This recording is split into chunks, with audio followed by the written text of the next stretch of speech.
Assalomu alaykum. Bugungi brifing ishtirokchilari Yangiyer shahar Savdo-sanoat palatasi tomonidan amalga oshirilgan ishlar yuzasidan bugungi brifing mavzusi aholini qiynayotgan muammolar, yechim va real natijalar mavzusida qisqacha ma'lumot berib o'tmoqchiman. Yangiyer shaharda aholisi tomonidan ko'tarilayotgan asosiy muammolar orasida ish bilan ta'minlash, kommunal xizmatlar sifatini, ichimlik suvining ta'minoti, elektr energiya uzilishlari, yo'llar holati va uy-joy masalasi alohida o'rin tutadi.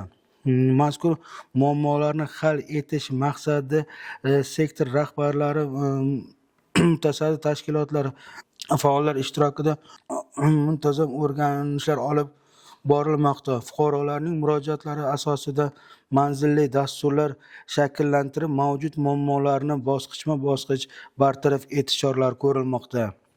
Jumladan bir qator mahallalarda elektr va suv tarmoqlarini yangilash ishlari amalga oshirilmoqda. Buning misolida Yangiyer shahar Temur Malik mahallasining Yangi asr ko'chasini nazarda tutsak bo'ladi.